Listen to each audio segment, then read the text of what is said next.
When Elera first saw him, he was just a dog sitting quietly beside the abandoned carousel. The same cracked wooden horses spinning slowly in the wind, though no music played. But then she noticed what was beneath his paw, a locket, faded, scratched, the same locket her older sister had worn before she vanished 5 years ago.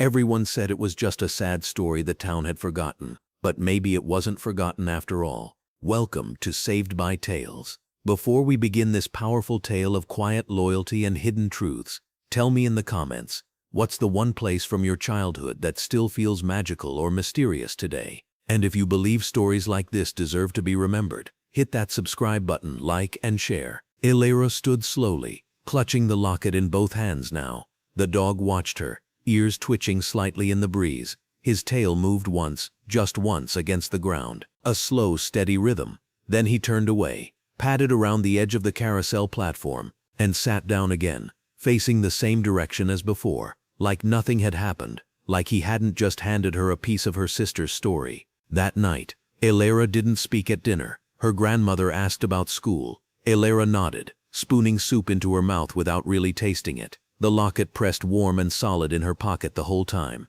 Afterward, while her grandmother washed dishes, Elera slipped upstairs, closed her bedroom door gently, and sat on the floor with the locket resting in her lap. It was still cold. Her fingers traced its edges again and again before she finally clicked the clasp open. Inside there was no picture anymore, only a folded piece of paper, tiny, so small it barely filled the space behind the glass. Elera unfolded it slowly, heart thudding in her ears. 4 words, written in careful blue ink, under the wooden horse. Elera whispered the words aloud, once, twice, again and again. It could only mean one thing, the carousel. The next morning she walked past the square again, early, before school. The air smelled of rain and frost. The dog was already there, waiting. When she knelt beside him again, he didn't move, didn't bark, didn't run. He simply watched as she knelt beside the carousel's edge, her small hands pressing against the cracked wooden platform, searching, feeling, because under the wooden horse, that's where the next piece of the story would be. The morning felt different.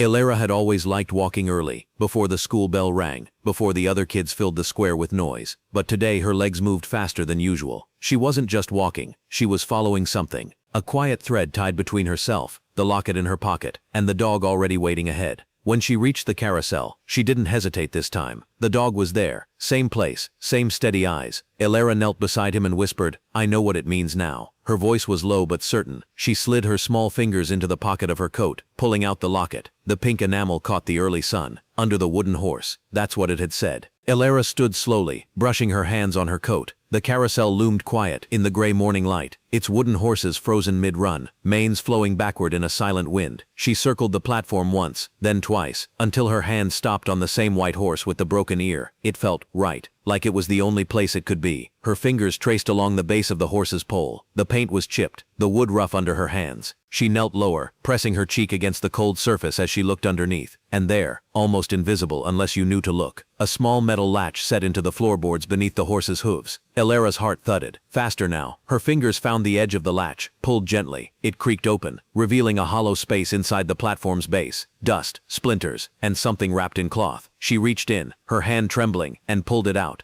A small metal box. The cloth wrapped around it was faded blue, worn thin. Elera sat back on her heels. The dog Echo. She'd started thinking of him as sat silently beside her, watching, like he'd known all along. Elera unwrapped the cloth slowly, setting it aside in her lap. The box was heavier than it looked. There was a simple clasp on the front. No lock, no key. Her fingers pressed it open. Inside, there were 3 things. A folded piece of paper, a bracelet made of pale pink beads, and a photograph. Elera picked up the bracelet first, her sister's bracelet. She'd seen it so many times on Leona's wrist, the silver charms glinting as she turned pages in her school books, as she tied Elera's hair in uneven braids. Seeing it again made her chest ache in a strange, slow way. Next she lifted the photograph. It was old now, faded around the edges but clear enough to see. Leona, standing right beside the carousel, one hand resting on the white horse's mane, her head tilted slightly, smiling in that quiet way Elera remembered. The bracelet on her wrist, the locket around her neck. Elera pressed the photograph against her heart for a moment. Then she unfolded the piece of paper. It wasn't long, just a simple map, drawn in blue ink, from the carousel past the bakery, down along the river path, and then a small square marked at the end. Underneath, one word: home. Elara stared at it for a long time. Her heart felt full and stretched at once. She knew what she had to do. She tucked the bracelet and photograph carefully back into the box, closed it, and wrapped it in the blue cloth again. She slid the map into her coat pocket alongside the locket. Then she stood, brushing dust from her knees. The dog stood too, amber eyes steady, waiting for her. Before she left, Elara knelt beside him once more, her hand resting gently against his thick fur. "Thank you," she whispered. And for the first time, Echo's tail moved. Twice, slow and sure. At school, Elara kept quiet. She didn't show anyone the map. Not yet. She felt like she was carrying something secret, something fragile and important. Her teacher's voice floated in and out, words about numbers and letters. Elara's hand kept drifting to her pocket, fingers brushing the folded paper again and again. By lunchtime, she'd made up her mind. She wasn't going home that afternoon. She was going to follow the map. When the bell rang, Elara waited until most of the other kids had rushed outside. Then she slipped her backpack on and walked slowly through the village square. Her legs felt shaky, but her heart was steady. Step by step, past the bakery, where warm bread scents filled the air, down the river path, where weeds brushed against her knees and the stones were damp underfoot. And all the while, Echo walked beside her, never pulling ahead, never falling behind, just there, like a promise. By the time she reached the edge of the woods, the sun was beginning to dip low. The light turned everything gold and soft. Ahead, through the trees, a cabin, small, half hidden in the shadows, just like the map had shown. Elara's breath caught in her throat. She slowed, then stopped. The dog sat beside her again, tail resting in the grass. Together, they looked at it in silence, and Elara knew this was where her sister had gone. This was where the story was waiting. Elara stood at the edge of the clearing, her heart thudding steady in her chest. The cabin sat half hidden beneath tall pines. It wasn't broken or crumbling like she'd expected. The roof sloped gently, covered in patches of green moss. The windows, though dusty, weren't shattered. The wooden door leaned slightly off-center, creaking softly in the breeze. Echo sat beside her, silent as ever. Elara swallowed. Then she stepped forward. Each footstep felt loud. Twigs snapped beneath her boots. The leaves rustled quietly around them. When she reached the front step, she pressed her hand against the wood. It felt solid beneath her fingers. Real. She pushed gently, and the door creaked open. Inside, the air smelled like dust and old cedar wood. But there was another smell too. Faint. Something familiar. Like the inside of her sister's old closet. The room wasn't large. A single chair sat by the window. A small table stood against the wall with a kettle still resting on it. A stack of books leaned sideways on a shelf. There was a bed in the corner, its blanket folded neatly at the foot. Elara stepped inside slowly, Echo following behind her. Each breath felt like holding a secret, like if she exhaled too hard the moment might break. On the table she spotted something that made her throat tighten. A photograph in a wooden frame. Leona, smiling, standing right outside the cabin, one hand resting against the doorway, her locket shining at her throat. Elara brushed her fingers over the glass carefully. Her eyes stung. "Leona," she whispered. Her voice trembled, but it didn't crack. Not yet. Then she saw it. A small notebook resting beside the photograph. Elara picked it up gently, wiping a layer of dust from the cover. The first page was blank except for one thing. For Elara. "If you find this, I'm safe." Her breath caught. She flipped to the next page. Her sister's handwriting flowed steady and calm across the lines. "I didn't want to leave, but I had to. There are things I couldn't tell everyone. Not even Grandma. I left the map because I hoped someday you'd find me. And if you're reading this, it means you did." Elara pressed her hand against the page. The paper felt warm under her palm, as if Leona's words were still living there. She sat down slowly on the wooden floor, her back against the wall. Echo settled beside her, his head resting lightly against her knee. Elara kept reading, page after page. Her sister wrote about living quietly, about waiting for the right time to come back, about the dog. "I found him near the river. I named him Echo because he always came back when I called.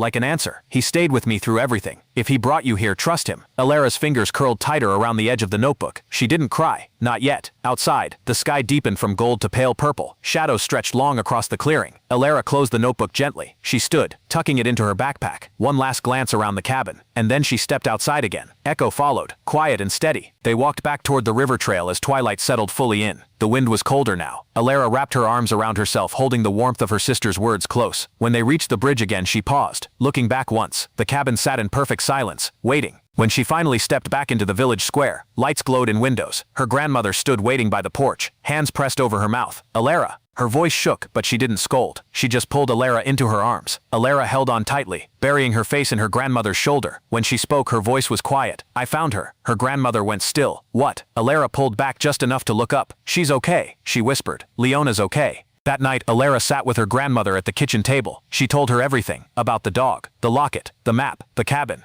Her grandmother listened without interrupting, her hands folded tightly around her teacup, knuckles white. When Alara finished, her grandmother reached across the table, resting her hand gently over Alara's. "I always hoped," she said quietly. "I always hoped she was all right." Alara nodded. She wanted us to know now. Later, as the village lights dimmed and the sky turned to ink, Alara lay in bed with the notebook beside her pillow. Echo curled up on the rug at the foot of her bed, his breathing slow and steady. Alara stared at the ceiling, eyes wide open in the dark. She didn't feel lost anymore. She felt found, like part of her heart had come home again. And she knew this wasn't the end of the story. It was just the next page. The days after Alara found the cabin felt different. The village didn't quite feel as quiet anymore, not because it was louder but because she understood it differently now. When she walked past the bakery, she noticed the smell of bread more sharply. When she crossed the square, the carousel didn't look broken. It looked like a secret waiting to be remembered. Alara visited the cabin again with her grandmother 2 days later, together, hand in hand. This time her grandmother didn't cry right away. She stood quietly in the doorway for a long time, looking around the room, at the folded blanket on the bed, at the photograph still resting on the table. Alara stood beside her, clutching the blue-wrapped box and the journal in her backpack. "I always thought she might have gone far away," her grandmother whispered. "But she was right here." Alara nodded. She was waiting. That evening the village gathered in the square. For the first time in years the carousel was lit with soft white lights strung carefully between the posts. No music played, but that didn't seem to matter. Alara stood in the center with Echo at her side, the locket resting around her neck now instead of in her pocket. Her father and grandmother stood beside her. The mayor spoke briefly, words about memory, about family, about waiting. But Alara only half listened. Her eyes stayed on the carousel, and on the small plaque the villagers had fixed beside it that morning. For Leona and Echo, the dog who waited. Later that night, long after everyone else had gone home, Alara sat on the carousel platform. Echo lay beside her, his head resting lightly against her leg. The stars stretched wide overhead, and for the first time Alara didn't feel sad. She felt still, like things had come full circle. The locket glinted quietly against her chest. The bracelet rested on her wrist now, the beads warm from her skin. Alara spoke softly, her voice just loud enough for Echo to hear. She was never really gone, was she? Echo didn't move, but she felt his breath rise and fall, slow and steady, like the turning of the carousel, like the waiting was finished now. The next morning, Echo wasn't by the carousel. For the first time in weeks, Alara searched the square, the bakery, the river path. Her heart thudded faster than it had since the day she found the map. Finally she found him, in front of the cabin, lying down in the grass. His eyes were closed. Alara knelt beside him, her fingers brushed gently along his fur, and she understood. That evening, the village gathered once more. Quiet this time. There was no big speech, no music, only candles set around the base of the carousel, and Alara, sitting in the center again, holding Echo's collar in her lap. Her grandmother stood beside her, resting a hand on her shoulder, and together they said goodbye. But even after Echo was gone, Alara still walked past the carousel every evening, not because she was waiting, but because she wanted to remember. The way the wind sounded through the chains, the way the wooden horses gleamed in the fading light, the way some stories don't end, they just echo.